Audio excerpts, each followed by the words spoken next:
قبل از اینکه سفرمون رو شروع کنیم تصمیم گرفتیم با همدیگه ازدواج کنیم، اما از اونجایی که آناستاسیا خارجی بود و قوانین به ما این اجازه رو نمیداد، تصمیم گرفتیم خودمون با هم ازدواج کنیم و به همدیگه گفتیم که آیا حاضری که تا ابد با من بمونی و تو غم و شادی با من شریک باشی؟ خلاصه تجهیزات گرفتیم و سفرمون شروع کردیم. ولی این مقصدمون بابل بود. برای اینکه بریم بابل باید از تهران میرفتیم بیرون. خیلی سخت بود که بخوایم از تهران هیچ هایک کنیم به بابل، چون تهران خیلی بزرگه و تا بیای برسه بیرونش یه روز طول میکشه و تصمیم گرفتیم که تا بابل با اتوبوس بریم، چون واقعا نمیشد هیچ هایک کرد اینجا رو. اونجا دوستی داشتیم که واقعا دمش گرم، خیلی خردمند بود و خیلی حکیمانه حرف میزد. من و آناستاسیا نشستیم روی مبل، اون روبروی ما روی مبل دیگه، و گفت که ببینید شما الان میخواین سفرتون شروع کنین، فکر نکنین این سفر راحتیه. شما قطعاً با هم دعواتون میشه، مطمئنا با هم مشکل پیدا میکنین و خلاصه سفر خیلی سختی در پیش دارین. اما این همیشه یادتون باشه که چیزی که مهمه اون عشقی که بین شما دوتاست و نباید اینو فراموش کنیم. یه موقع با هم بد نشین تو سفر، یه موقع هم دیگه رو ول نکنیم بریم. و چیز دیگه ای که گفت این بود که از کنار هیچ چیزی ساده رد نشین. هر چیزی که توی سفرتون میبینین، هر آدمی، هر اتفاقی، این یه درسی داره برای شما، این یه چیزی داره برای شما که باید یاد بگیرین و از کنارش ساده رد نشین. و واقعا حرفاش خیلی تاثیر گذاشت روی ما و واقعا هم راست میگفت. یعنی تو کل سفر ما خیلی با هم دعوا کردیم چون سفرش خیلی سخت بود. فرض کنید تیر ماه بود، ماه رمضان هم بود، خیلی جا نمیشد حتی غذا بخوری، یعنی اصلا تمام مغازه بسته بود، حتی خیلی موقع آب پیدا نمیشد برای خوردن و خیلی سفر سخت. و تقریبا کل ایرانو دور زدیم، رفتیم مازندران، گیلان، بعدش رفتیم آذربایجان، کردستان، خوزستان، استان فارس، هرمزگان، بعد رفتیم سیستان و بلوچستان، بعد دوباره اومدیم کرمان، بعد کرمان رفتیم یزد، بعد از یزد رفتیم مشهد، بعد از مشهد رفتیم گرگان و بعد از گرگان اومدیم تهران و بعد اومدیم کاشان و بعد اصفهان. سعی کردیم همه چیزو ببینیم، هرچند که واقعا نمیشه همه چیز دید و همه چیز هم از قبل برنامه ریزی شده. ما میدونستیم که چه زمانی چه شهری باید باشیم و پیش کی باید باشیم. مثلا یکی از جایی که خیلی سخت بود چک چک بود. از یزد هیچ هایک کردیم تا چک چک و یادم خیلی مسیر سخت بود و ماشین پیدا نمیشد.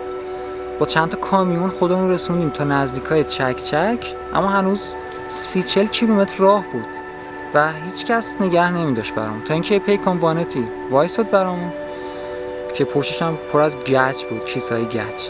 بعدم کوله پشتمون رو انداختیم اونجوری کیسای گچ کلا سفید شده بود همه چیز و اون واقعا دستش در نکنه ما رو برد تا خود عبادتگاه، تا خود چک چک و دوباره مسیری یا از مسیر خودش برگشت. یعنی اون مسیر خودش نبود اما ما رو رسوند تا اونجا و برگشت و ما شب اونجا موندیم و ما فکر نمی کردیم که اونجا هیچ مغازه‌ای نیست. فکر می کردیم حالا مثل خیلی از جاذبه‌های توریستی ایران حتما یه مغازه‌ای پیدا میشه که اونجا چیزی بخریم، اما نمیدونستیم که چک چک یه جایی وسط بیابون، وسط کوه، که هیچ مغازه‌ای هم اونجا نیست. و چی داشتیم؟ یه نون داشتیم با چند تا دونه قند و اینطوری ما غذا خوردیم، یعنی شب نون و قند خوردیم با آب. اما خیلی جای خاصی بود چک چک، آسمونش که واقعا زیبا بود و فضای اونجا واقعا یه فضای معنوی و روحانی بود. واقعا خیلی حس خاص داد، خیلی حس خوبی داد بهمون. و روز بعد چک چک هیچکی نبود اونجا و برای اینکه ما خودمون رو برسونیم به جاده اصلی باید حدود 20 کیلومتر یا 25 کیلومتر پیاده می رفتیم تا خودمون رو برسونیم به جاده اصلی و بیابون بود اونجا. خیلی هوا گرم بود، غذا نداشتیم، غذامون تموم شده بود. این مسیر ما پیاده رفتیم، چقدر مسیر سختی بود واقعا با اون کوله پشتی‌های سنگینمون و این یکی از جاهای سخت سفرمون بود و از این اتفاق خیلی افتاد. اینجوری ایران گردی کردیم و من دوباره مجبور شدم که برگردم روسیه البته اینقدر سخت بود، حتی به خواهرم پیام دادم گفتم که نظرت چیه نیام مسکو، همونجا تو ایران زندگی کنم دیگه بمونم پیش مجید. گفت نه دیونه درستو تموم کن حتی برگرد. منم به سختی برگشتم مسکو. چند هفته اول دوباره نمیتونستم این غذا بخورم، خیلی سخت بود. اما آخرین سال دانشگاه هم بود، باید امتحان میدادم، پایان نامه مینوشتم. چون کم کم سرم گرم شده بود و رسید به جایی که دانشگاهم دیگه تمام شده بود و من باید تکلیفم مشخص میکردم. باید میدونستم من چیکار کنم، آینده من چیه و کجا بمونم، مسکو، ایران، چیکار کنم یا برگردم تتارستان. و به مجید گفتم من چیکار کنم، اگه میخوام صبر کنم که دانشگاه تو تموم باشه، سربازی تو تموم باشه، خیلی طول میکشه، چیکار کنم تو این 2-3 سال، چجوری تحمل کنم. و با هم حرف زدیم آخرش به نتیجه رسیدیم که من باید همین الان بیام ایران هر جوری که هست. و من چمدونمو جمع کردم، اول رفتم خونه بابام، چند هفته اونجا موندم، باشون خداحافظی کردم. پدر و مادر من اونا هم موافق نبودن، چون که مجید تا نماده بود روسیه، نمیشناختنش، نمیدونستن کیه، آیا پسر خوبیه، آیا واقعا منو دوست داره یا میخواد فقط سوء استفاده کنه، واقعا هدفش چیه، نمیدونستن. و میدونستن که وقتی من تصمیم میگیرم هیچی نمیتونه عوضش کنه، هیچی نمیتونه جلو منو بگیره و برای همین قبول کردن که کمکم کنن. با کم پول داده به من و منو بردن فرودگاه تو شهر دیگه و اینجوری با 2 چمدون بزرگ من اومدم ایران. به آناستاسیا گفتم پاشو بیا ایران. اون گفت آخه پس پدر و مادر تا آخر راضی نیستم، ما کجا زندگی کنیم؟ گفتم نگران نباش، اونا هم راضی میشن، تو فقط پاشو بیا، خدا خودش همه چیز درست میکنه. و برای اینکه برم فرودگاه دنبالش ماشین داداشمو گرفتم، چون بابام راضی نبود با این قضیه، منم بخاطر این بهش نگفتم که ماشین بده، اما داداشم قبول کرد که ماشینشو بهم بده و با ماشینمون رفتم فرودگاه. آناستاسیا با 2 چمدون خیلی بزرگ اومده. چمدونا رو گذاشتم توی ماشین، با همدیگه اومدیم اصفهان، خونه بابام توی روستا. و این اولین باری بود که آناستاسیا می اومد روستا. چمدونشو بردم گذاشتم توی یکی از اتاقای خونه، گفتم این اتاق فعلا مال توئه. و بابام اون موقع هنوز خونه نبود. مادرم اونجا بود. مادرم خب اون هم خوشحال بود هم یه جورایی شوکه بود، نمیدونست چی بگه. تا اینکه ظهر شد بابام اومد و همین که از در اومد تو یهو آناستاسیا رو دید. و آناستاسیا رو دید، اول بابام شوکه بود، نمیدونست چی بگه، اما بعد خندید، خوشحال شد، حتی بابام خوشحال شد و دیگه منم فهمیدم که دیگه تقریبا همه چیز اوکیه. خب برای همه جالب بود که ببینن این دختر روس کیه که مجید میخواد باشه ازدواج کنه و خیلی از روستامون اومدن خونمون که ببینن آناستاسیا رو و برای آناستاسیا خیلی عجیب بود که این همه آدم میان خونه ما، چون توی روسیه واقعا اینقدر مهمون نمیاد خونه. بعد ویزام کم کم داشت تمام شد و باید هرچی شد سریعتر ازدواج میکردیم که من بتونم تو ایران بمونم. ازدواج تو ایران خیلی سخت بود، چون که حداقل 6 ماه طول میکشید و گذرنامه روسی منو میگرفتن دیگه، به من پس نمیدادن.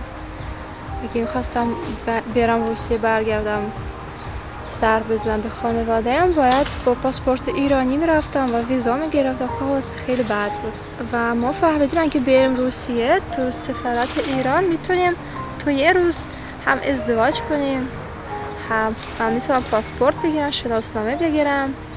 برای همین تصمیم گرفتیم که تو ایران این کارو بکنیم و روسیه این کارو اوی نه داشتم. و بابای من راضی شد که وثیقه بذاره، وثیقه گذاشت و من پاسپورت گرفتم، ویزای روسیه گرفتیم و بعد اومدیم روسیه. و برای اینکه بتونیم مدارک آناستاسیا رو درست کنیم باید اول ازدواج میکردیم، هم ازدواج اسلامی و هم ازدواج روسی. و رفتیم سفارت، اونجا ما رو عقد کردن.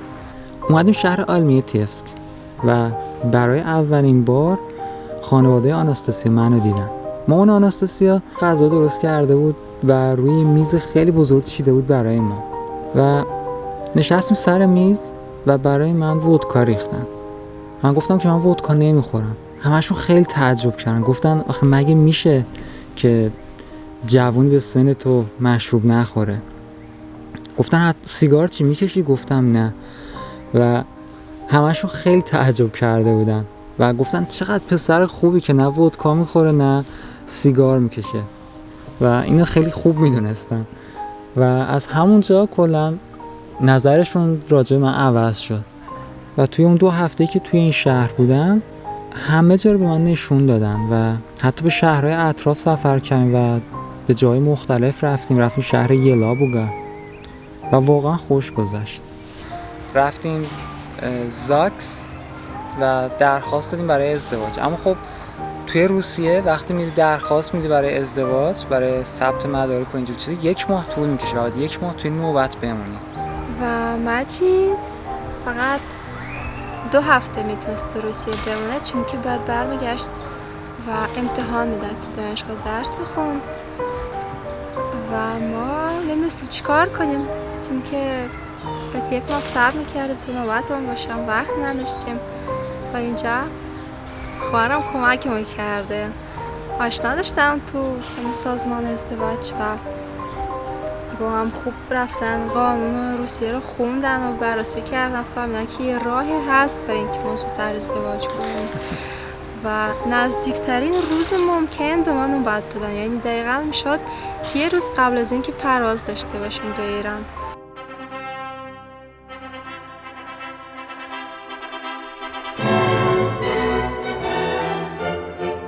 یه شب وقت داشتیم که برای عروسیمون آماده شیم.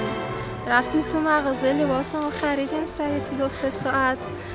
روز بعدش هم صبح بعدش لباس پوشیدیم و خواهرم گفت که بیا اول عکاسی کنیم. ما اصلا هیچ خبری نداشتیم که چه برنامه‌ای برای ما ریختن و رفتیم اطراف شهر نزدیک جنگل و اونجا عکاسی کردیم. بعد چون که خواهر آناستاسیا به من گفت که دوست دارین که ماشینتون چی باشه، ماشین عروسیتون، من گفتم اگه اسب باشه خوبه و اون اسب اجاره کرده بود که فقط ما باش عکاسی کنیم و عکاسی کردیم و بعد اومدیم زاکس اداره ثبت ازدواج و اونجا رسمی ازدواج کردیم و وقتی از ساختمون اومدیم بیرون دیدیم واو، یه ماشین سفید خیلی خوشگل گذاشتن بیرون برامون و با این ماشین توی شهر دور زدیم و بعد رفتیم خونه پدر آناستاسیا و اونجا جشن گرفتن برامونو و در حد 2 ساعت، چون که ما باید همون روز بعد از ظهرش میرفتیم مسکو و به پروازمون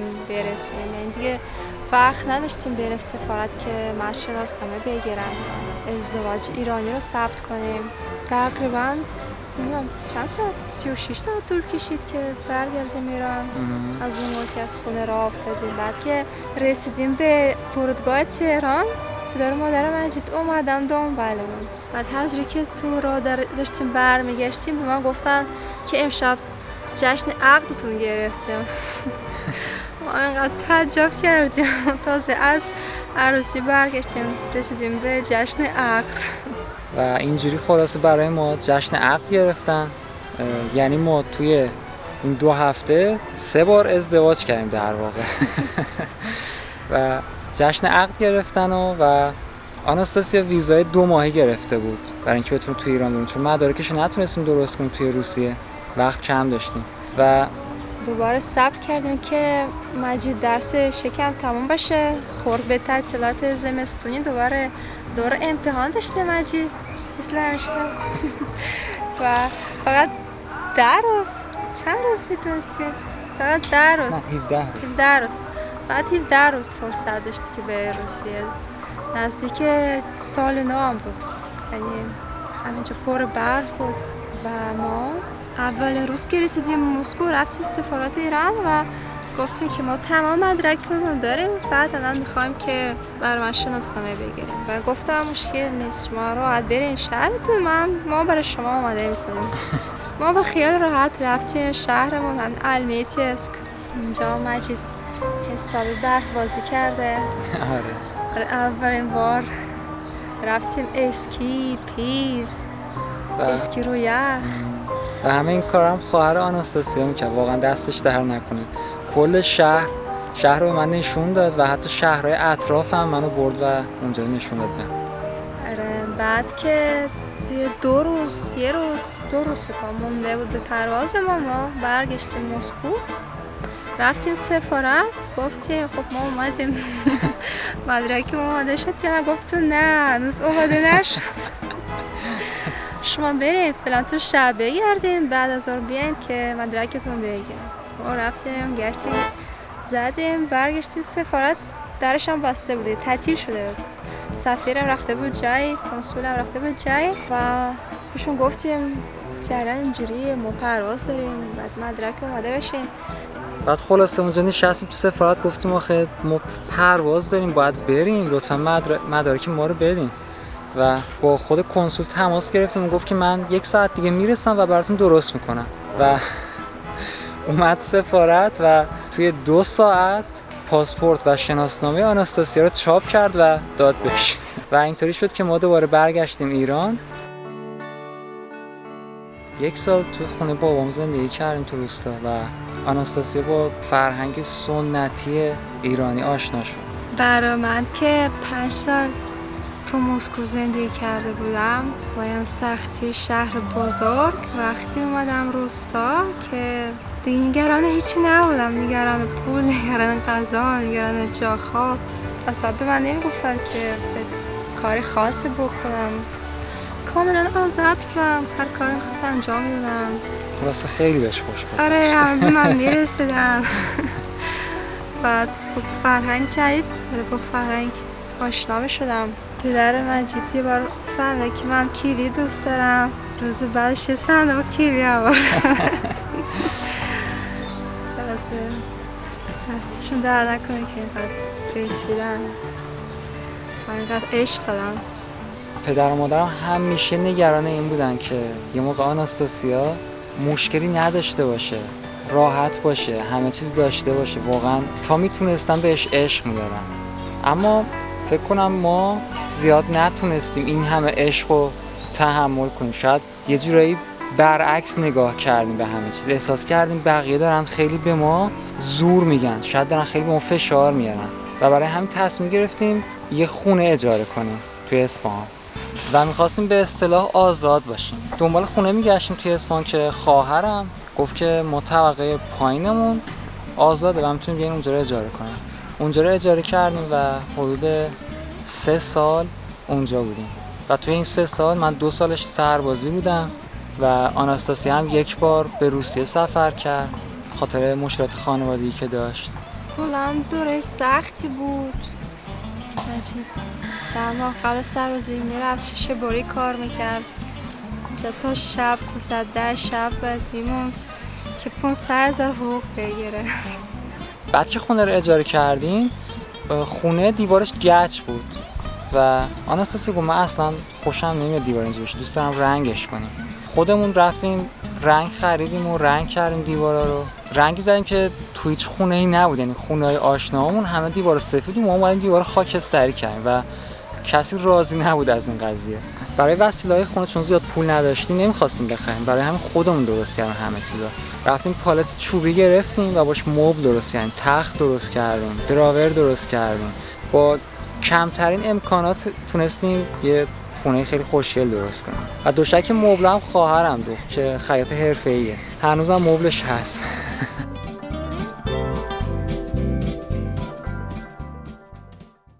و از اونجایی که همیشه عاشق سفر بودیم، توی این مدتی که توی اصفهان زندگی می‌کردیم سعی کردیم سفر کنیم و بریم ایران گردی کنیم. رفتیم جنوب، قشم، رفتیم دماوند و هر تجهیزاتی هم که می‌خریدیم برای سفر بود، یعنی برای خونه ما چیزی نمی‌خریدیم، هر چی می‌خریدیم برای سفر بود. یا کوله پشتی می‌خریدیم یا چادر می‌خریدیم یا کیسه خواب می‌خریدیم. لپتاپ که خریدیم سبک بود، اینکه بتونیم سفر ببریم راحت. سعی کردیم چیزی نخریم که ما رو وابسته کنه به مکان. مثلا هیچ وقت تو فکر خرید خونه نبودیم، هیچ وقت تو فکر خرید ماشین و موتور و اینجور چیزا نبودیم و هیچ وقت هم نداشتیم این چیزا رو و حتی وام نگرفتیم. گفتیم حتی وام گرفتن هم باعث میشه که آدم وابسته بشه. وام نگرفتیم، خودمون رو آماده کردیم برای سفر، چون که احساس کردیم ما باید کل دنیا سفر کنیم. احساس کردیم کل دنیا خونه ماست، وطن ماست. بعد 2 سال سربازی من رفتم که توی این 2 سال خیلی فکرمون عوض شد و گیاهخوار شدیم. شکر گذاشتیم کنار، شکر نمیخوردیم دیگه و من سعی کردم زبان روسیه یاد بگیرم، تاریخ روسیه، قانون روسیه، که بتونم امتحان بدم برای اقامت و خلاصه خودمون رو آماده می‌کردیم برای سفر طولانی مدت و حتی یه پیجی ساختیم توی اینستاگرام و یه وبسایتی درست کردیم به اسم Journey is my home که واقعا فکرمون این بود که این سفر خود ماست. آره، خونه ما این نیست که یه جا بمونیم، همین که سفر کنیم انگار توی خونه ایم. 21 ماه که مجید سربازی میرفت، ما از اونجا که بودیم اصلا راضی نبودیم. همیشه به خودمون میگفتیم سربازی که تمام شد میریم کل دنیا میگردیم و فکر میکردیم که اینجوری خوشحال میشیم. و جالب این که همیشه برای ما اتفاق میفته که به جای بریم، همیشه شرایط ما رو مجبور میکنه و مثل همین الان که ما تو روسیه هستیم و مجید پاسپورت روسیه گرفت، میتونیم راحت کل دنیا رو بگردیم، یعنی خیلی راحت تر از اینکه با پاسپورت ایرانی. اما بازم به خاطر این وضعیت کرونا محدودیت داره و مجبوریم فعلا اینجا بمونیم، اینجا که هستیم. تو این 1 سال گذشته فهمیدیم که آدم همیشه باید یاد بگیره راضی باشه از اون چیزی که داره. اگه تو بدترین شرایط راضی نباشه، با پولدارترین سبک زندگیش هم راضی نمیکنه. فقط شاید 1 ماه 2 ماه، بعدش 1 سال راضی میشه، بعد خسته میشه، عادت میکنه به اون چیزی که داره و باز از زندگی راضی نیست. این یکی از بزرگترین درسی که تا یاد گرفتیم که رضایت تو قلبمون باشه. اون موقع همینجا برای ما خوبه، همینجا برای ما جای خوبه برای زندگی. دقیقاً وقتی شادی از درون خودمون باشه، وقتی رضایت از درون قلب ما باشه، دیگه وابسته به محیط نیست. چون واقعا ما هرچی سفر میکردیم، هرچی جای مختلف میرفتیم، موقتی بود شادیش و همین که از یه جایی میگذشتیم دوباره اون حس قبلی برمیگشت، ناراحتی میومد. خلاصه بعد از اینکه سربازی من تموم شد و پاسپورت گرفتم، اومدیم روسیه که برای من اقامت بگیریم و پاسپورت روسی بگیریم و درخواست دادیم برای اقامت، اما باید 6 ماه صبر می‌کنیم که جوابش بیاد و برای همین گفتیم تو این 6 ماه چیکار کنیم؟ بریم سفر. شروع کردیم از همین شهر خودمون، هیچ هایک کردیم از کنار ولگا، شهرهای کنار ولگا رو رفتیم تا رسیدیم به آذربایجان و از آذربایجان رفتیم ایران، یه سری به خانواده‌مون زدیم و بعد دوباره برگشتیم اومدیم ارمنستان، گرجستان و بعد دوباره روسیه و این سفر 6 ماه طول کشید. و قفقاز رفتیم، داغستان رفتیم، خیلی باحال بود سفرش. کلاً فرهنگ داغستان یه جورایی شبیه فرهنگ ایرانی است. حتی معماری شهرشون یکم شبیه کوچه ایرانه. حتی به من گفتن که تو کوهشون یه روستا هست که زبانشون فارسی قدیمیه. خیلی دلمون میخواد بریم روستا رو ببینیم. چیچن رفتیم اونجا، خیلی جای وحشتناکه. همه اینقدر جدی، اینقدر با حس حرف بزنن که ما میترسیم چیزی بهشون بگیم موقع بعدشون نیاد. سفر رو که کردیم فهمیدیم که ما واقعا همیشه باید تو سفر باشیم. و این مدت که روسیه هستیم، قبل از اینکه کرونا باشه 2 ماه ترکیه رفتیم، جمع هیچ هایی کردیم. 2 ماه تو اکو فارم بودیم، خیلی خاطرات خوبی داریم و مخصوصا اکو فارم برای ما مثل الگوی زندگی شده. اونجا خودشون همه چیز میکاشتن، یه جوری زندگیشون درست کردن که انگار پول وجود نداره.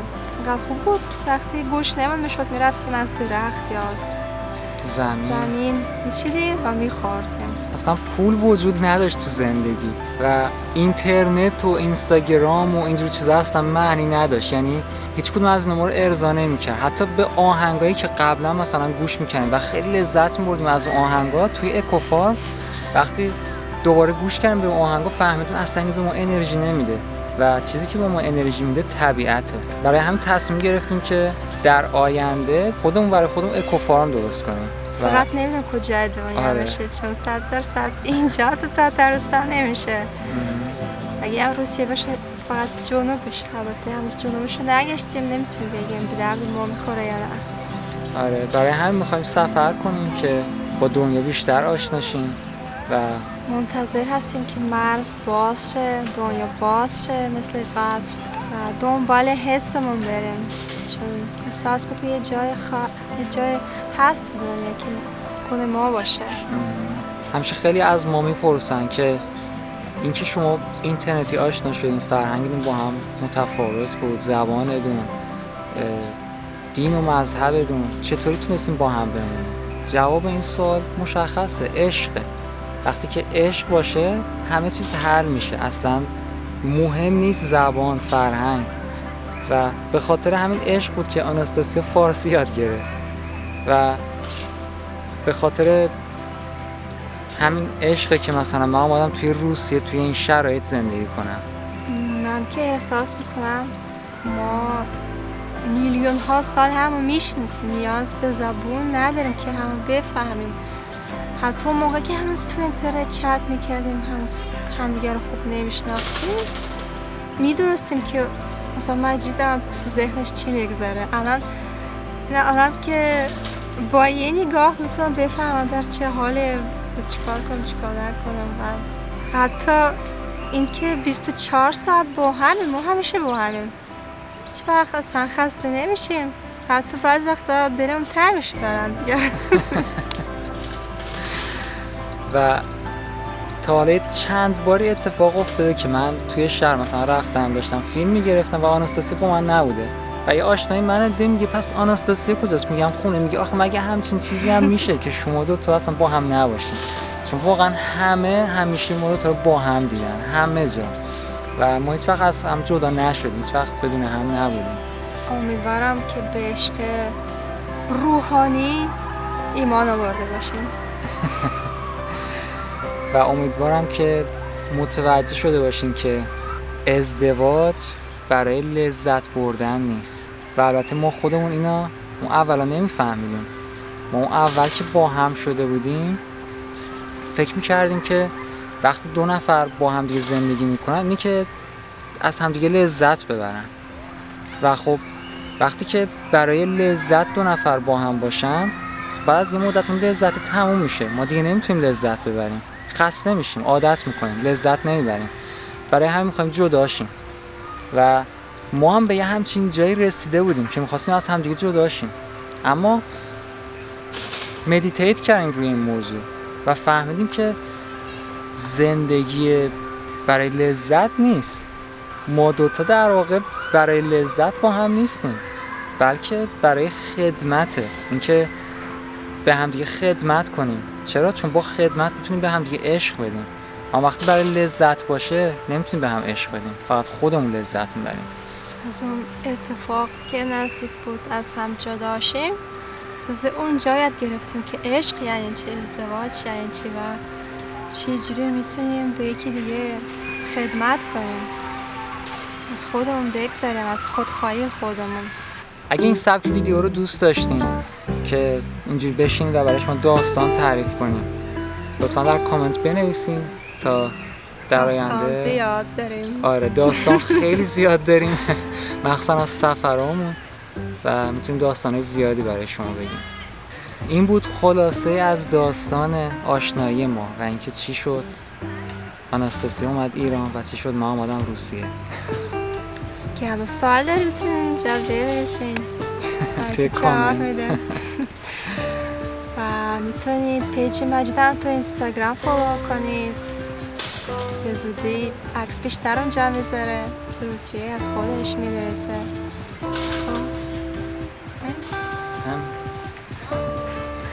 سنگ خداحافظ.